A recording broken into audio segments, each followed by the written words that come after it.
यदि आप चाहते हैं इस प्रश्न को अच्छे से समझना तो पहले आप डिस्क्रिप्शन से पीडीएफ डाउनलोड करें और उसे अपने कॉपी पर लिख लें।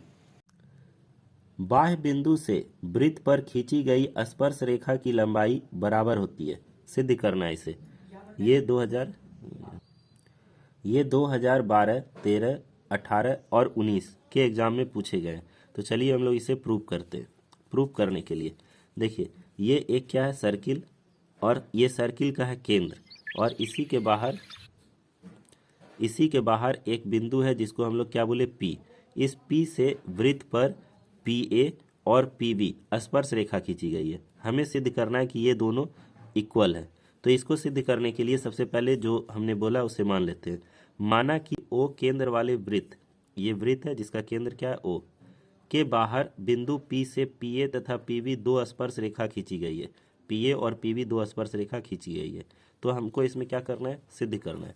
क्या सिद्ध करेंगे कि सिद्ध करना है कि PA बराबर होगा किसका, PB। तो इसके लिए हम लोग रचना करते हैं। 4 स्टेप से गुजरना होता है। पहला माना या दिया हुआ है, दूसरा सिद्ध करना है, तीसरा रचना। रचना क्या करेंगे, केंद्र से A, B और P को मिला देते हैं। जो हम लोग रचना में काम करते हैं उसको डॉट डॉट लाइन से खींचते हैं। तो देखिए हमने डॉट डॉट लाइन से इसे मिला दिया।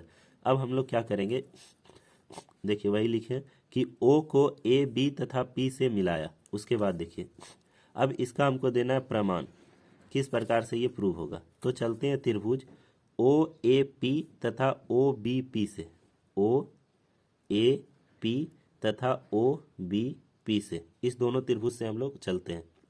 तो देखिए जब इस पे हम लोग चलेंगे तो क्या क्या दिखने को मिलेगा। पहला, OA बराबर OB।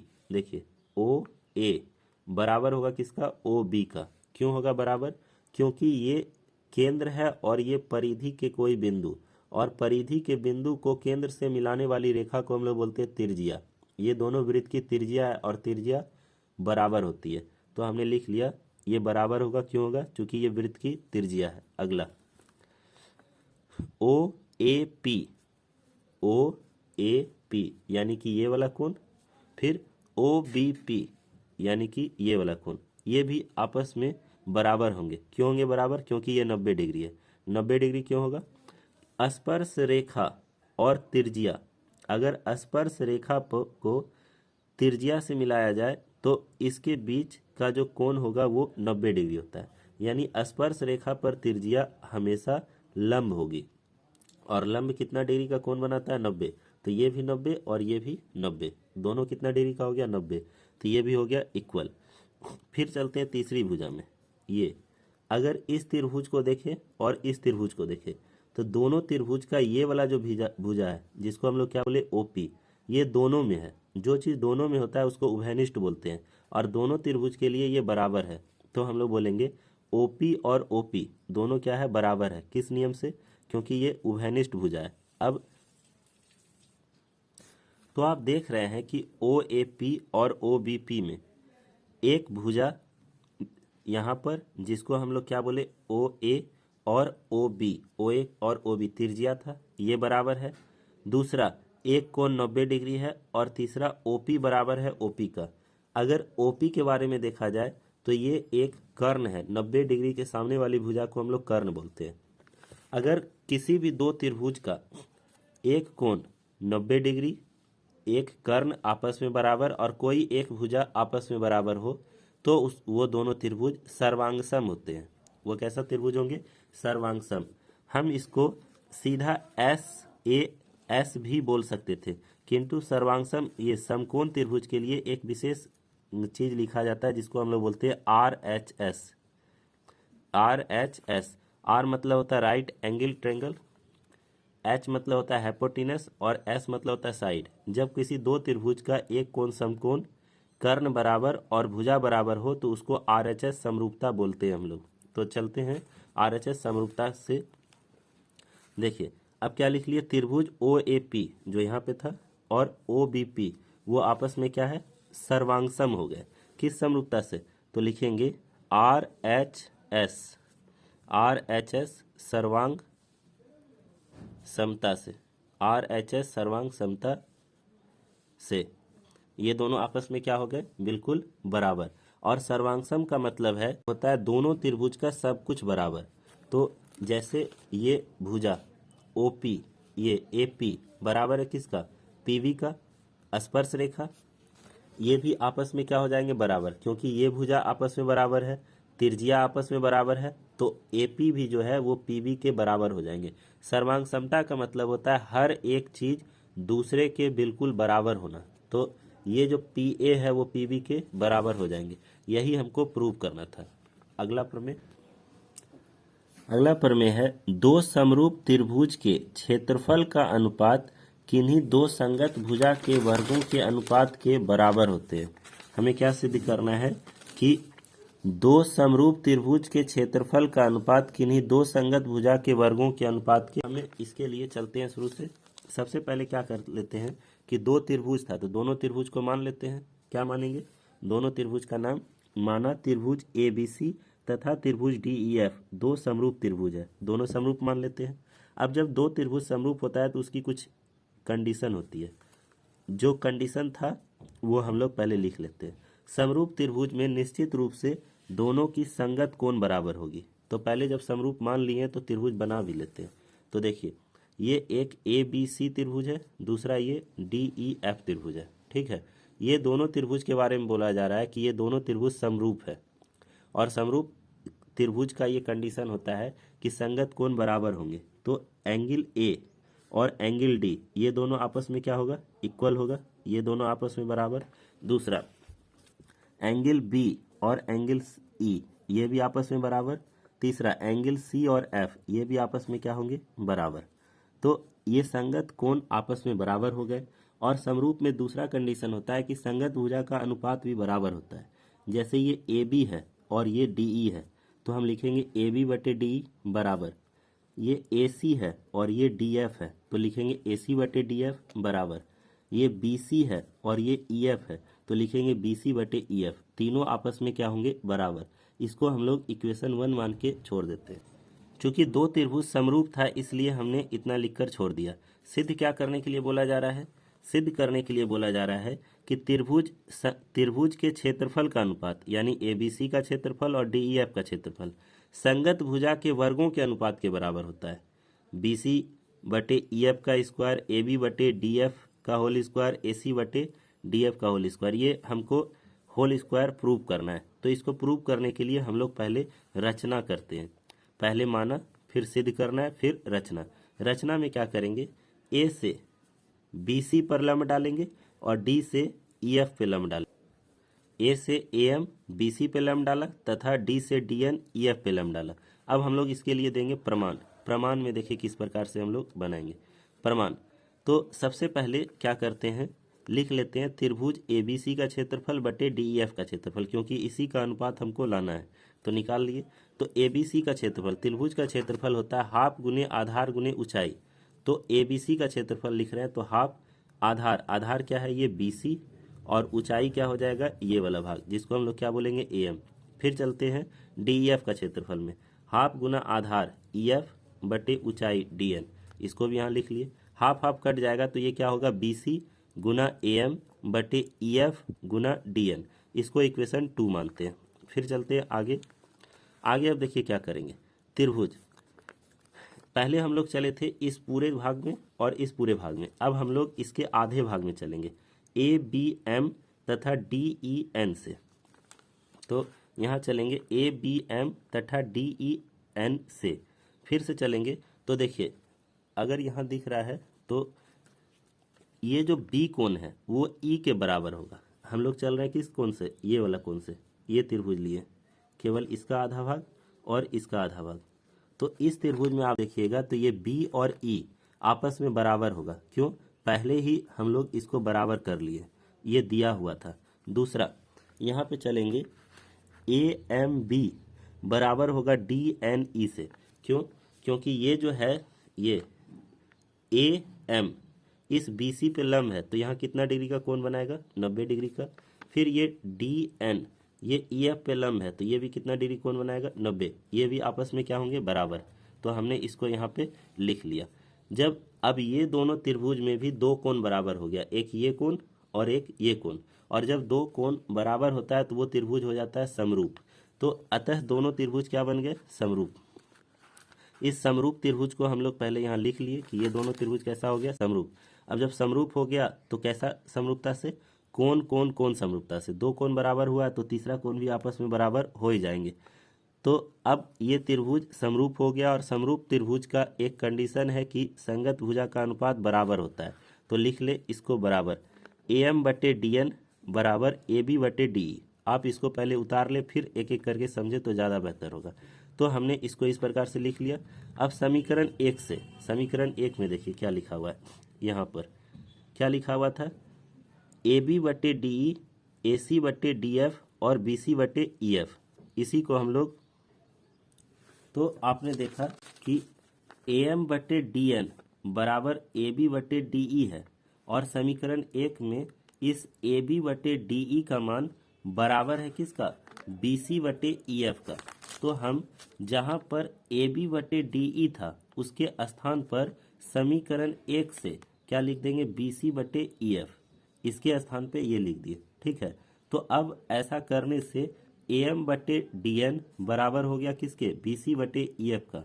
अगर इसी चीज को जो समीकरण 3 मान लिए हैं, इसको हम लोग समीकरण 2 में रख दे तो देखिए क्या होगा। समीकरण 2 में क्या माने हुए हैं कि BC Guna AM, EF Guna DM। यहाँ पर AM/DN है ना। इसके स्थान पे हम लोग ये जो AM/DN का मान निकाले BC/EF, उसको पुट कर देंगे। तो जैसे ऐसे करेंगे तो ये BC/ क्या हो जाएगा? EF, और ये बन जाएगा BC गुना BC, BC का स्क्वायर, EF गुना EF, EF का स्क्वायर। तो चलते इस काम को करने के लिए। तो देखिए समीकरण 3 का मान समीकरण 2 में रखने पे 2 में रख देते हैं।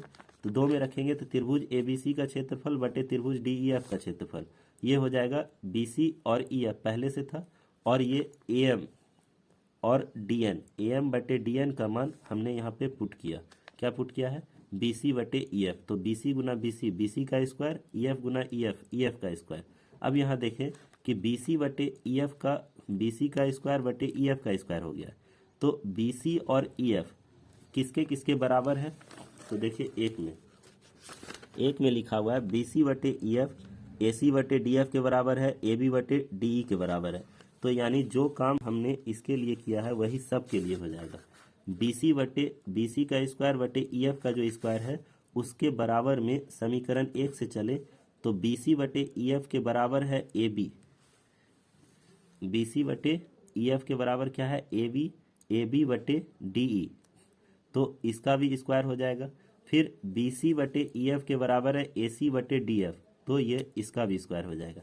इस प्रकार से त्रिभुज ABC का क्षेत्रफल और DEF का क्षेत्रफल का अनुपात संगत भुजा के अनुपात के बराबर हो गया। यही हमें प्रूव करना था, और ये काफ़ी इंपॉर्टेंट है। इसको आप 2 बार करें, लिख लिख कर अपने आप आसानी से समझ में आ जाएगा। सिद्ध कीजिए कि दो समरूप त्रिभुज के क्षेत्रफल का अनुपात उनकी संगत मध्यिकाओं के अनुपात के वर्ग के बराबर होता है। तो इसके लिए अब हम लोग सबसे की देख लेते हैं।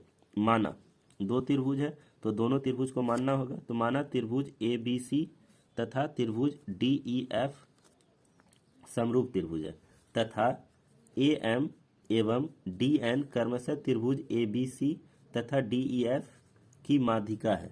माध्यिका देखिए भुजा को, सामने वाली भुजा को 2 बराबर भाग में बांटती है। तो पहले इसके लिए चित्र बना ले। मैंने ये डिजाइन नहीं बनाया, या हमसे गलती नहीं हुआ है कि टेढ़ा हमने बनाया है या छोटा बड़ा बनाया है।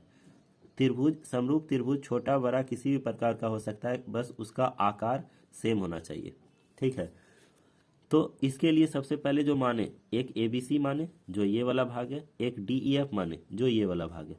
उसके बाद बोले कि AM और DN माध्यिका है। तो ये AM और ये DN ये क्या है? माध्यिका है, जो इस भुजा BC और EF को बराबर भाग में, 2 बराबर भाग में बांटती है। तो चलते हैं, चूंकि ये त्रिभुज समरूप है तो समरूप त्रिभुज का कंडीशन क्या होता है कि संगत भुजा का अनुपात बराबर होता है। तो यहाँ क्या है? AB/DE। देखिए AB कौन सा है? AB, ये वाला त्रिभुज की भुजा और ये वाला त्रिभुज की भुजा का अनुपात बराबर BC/EF। BC/EF कौन सा हो गया? BC बटे EF, BC कौन सा हो गया, BC ये वाला भुजा और EF ये वाला भुजा, ये भी आपस में क्या होगा, बराबर होगा। अब सोचिए कि ये मध्य बिंदु है, ये M BC का मध्य बिंदु है और ये N EF का मध्य बिंदु है, तो ये वाला भाग और ये वाला भाग आपस में बराबर होगा, यानी कि ये पूरा BC है और ये BM है, ये वाला भाग इसका क्या होगा, आधा होगा। या हम बोल सकते हैं कि BM का दुगना होगा क्या, BC, EN का दुगना होगा क्या, EF, क्योंकि ये आधा है तो ये क्या होगा, पूरा दुगना होगा। ये आधा क्यों है, क्योंकि ये माध्यिका है, माध्यिका सामने वाली भुजा को दो बराबर भाग में बांटती है, आधा आधा भाग में बांटती है। तो हम क्या लिखे, यहाँ जो BC था, इस BC को ही हमने लिख दिया 2 गुना BM, इसका दुगना। फिर यहाँ जो EF था, इस EF को लिख दिए 2 गुना EN, इस EN को का दुगना कर दिए तो क्या पूरा जाएगा, EF। अब हम लोग इसको इक्वेशन 1 मानते हैं और उसके बाद देखते हैं कि सिद्ध क्या करना है। ये चूंकि समरूप था तो इतना हम लोग बनता है, इतना हमने लिख दिया। अब सिद्ध करना है कि त्रिभुज ABC का क्षेत्रफल बटे त्रिभुज DEF का क्षेत्रफल बराबर माध्यिका के वर्गों के अनुपात के बराबर होता है। तो माध्यिका क्या है, AM का स्क्वायर बटे DN का स्क्वायर, ये हमको सिद्ध करना है। चलते आगे प्रमाण देने के लिए, तो प्रमाण देंगे अब हम लोग। देखिए त्रिभुज ABC समरूप है किसका, DEF का, मतलब ये वाला जो त्रिभुज था ये ABC, ये किसके समरूप था, DEF का। तो जब समरूप है तो समरूप त्रिभुज के लिए अभी तुरंत हम लोग पढ़े हैं कि संगत भुजा के वर्गों का अनुपात बराबर होगा, यानी कि इस त्रिभुज का AB भुजा और इस त्रिभुज का DE भुजा का वर्ग का अनुपात आपस में बराबर होंगे। तो इसको यहाँ लिख करके इसको मान लिए इक्वेशन 2। अब हम लोग चलते हैं त्रिभुज ABM तथा त्रिभुज DEN से। त्रिभुज ABM और DEN को एक साथ दिखाना थोड़ा चित्र से मुश्किल होगा, तो मैंने इसे अलग से एक तैयार कर लिया है। देखिए ये क्या है, ABC और DEF जो चित्र क्वेश्चन में दिया हुआ था, इसी को हम लोग क्या करते हैं, दो त्रिभुज से इसमें चलना है। कौन कौन सा त्रिभुज, तो वो त्रिभुज होगा ABM। देखिए ABM था तो हमने क्या ले लिया, ABM, तथा ये क्या है, DEN, यानी कि DEN ये वाला त्रिभुज, ठीक है। एक ये वाला त्रिभुज से चल रहे हैं और दूसरा इस त्रिभुज से चल रहा है, ठीक है। अब इसके लिए हम लोग क्या करेंगे, ये लिए हैं, चलते हैं समीकरण 1 से। देखिए समीकरण 1 में क्या लिखा हुआ था, AB बटे DE बराबर लिखा हुआ है BM बटे EN। ऊपर देखेंगे तो यही चीज लिखा हुआ है, इसको हम लोग क्रॉस मल्टीप्लाई करते हैं, मतलब कि ये जो AB है, ये जो AB था इसको यहीं रहने देते हैं, और ये जो DE है इसको इधर मल्टीप्लाई कर देते हैं, और ये जो BM है उसको इधर मल्टीप्लाई कर देते हैं। तो ये AB बटे BM हो जाएगा और DE बटे EN हो जाएगा। ऐसा करने से देखिए AB के बराबर में क्या आ रहा है, भुजा DE, यानी कि AB भुजा DE के बराबर हो गया, और ये BM यानी कि ये वाला भुजा बराबर आ रहा है किसका, EN का, यानी कि ये इसका बराबर हो गया। तो इसके अलावा ये दोनों त्रिभुज चूंकि समरूप है, ये पूरा ABC और ये पूरा DEF, तो ये कोण भी आपस में क्या है, बराबर है। तो दो भुजा का अनुपात और एक कोण, ये क्या हो गए, अपने बराबर हो गए। अगर ऐसा होता है तो ये त्रिभुज क्या हो जाता है, समरूप। तो हम लोग लिखेंगे ABM और DEN, ये क्या हो गया, समरूप त्रिभुज हो गया। तो देखिए चलते हैं, तो देखिए यहाँ पे क्या हो गया, त्रिभुज ABC तथा DEF भी समरूप है, इसलिए ये कोण भी आपस में क्या होगा, बराबर। अब दो भुजा भी बराबर हो गया, कोण भी बराबर हो गया, तो यानी ये दोनों त्रिभुज कैसा हो जाएगा, समरूप। कैसा समरूप, SAS समरूपता से। दो भुजा आपस में बराबर है और एक कोण बराबर है, तो इसको हम लोग बोलेंगे समरूप। अब देखिए अब यहाँ पे क्या दिया हुआ है कि ये जब दोनों त्रिभुज समरूप हो गया तो समरूप त्रिभुज का क्या कंडीशन है कि संगत भुजा का अनुपात बराबर होगा। तो यहाँ पर संगत भुजा का अनुपात बराबर होगा किस प्रकार से, देखें, और समरूप त्रिभुज का क्या खासियत है कि संगत भुजा का अनुपात बराबर होता है। तो देखिए यहाँ पर क्या है कि ये त्रिभुज समरूप है, तो इसका भुजा AB और इसका भुजा DE ये आपस में बराबर होंगे। यहाँ पे लिखे AB बटे DE, ये बराबर है किसका, AM बटे DN का। ये AM और ये क्या है, DN, इस भी आपस में बराबर है। फिर ये बराबर लिखे BM बटे EN का, ये बी एम और ये ई एन, ये आपस में बराबर है, यानी तीनों संगत भुजा जो है आपस में उसका अनुपात बराबर है। तो अब चलते हैं समीकरण 2 में समीकरण 3 का मान रखते हैं। समीकरण 2 क्या था जिसमें कि समीकरण 3 का मान रखना है? तो देखिए समीकरण 2 था ये कि त्रिभुज ए बी सी का क्षेत्रफल बटे डी ई एफ का क्षेत्रफल बराबर ए बी का स्क्वायर बटे डी ई का स्क्वायर।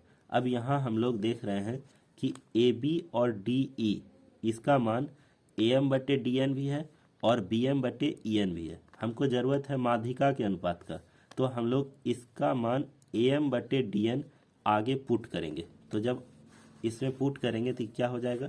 त्रिभुज ए बी सी का क्षेत्रफल बटे डी ई एफ का क्षेत्रफल बराबर, यहाँ देखिए ए बी के जगह पे ए एम का स्क्वायर और डी ई के जगह पे हम लोग क्या लिखे हैं? डी एन का स्क्वायर। तो यही हमें प्रूव करना था, ये प्रूव हो चुका। ये लगाकर हमने कुल मिलाकर 11 प्रमेय बताया है। इस 11 प्रमेय में से 100% गारंटी है कि एक को प्रमेय आना ही आना है। तो आप 11 प्रमेय को अच्छे से तैयार करके 5 नंबर आसानी से मैथ में उठा सकते हैं। धन्यवाद।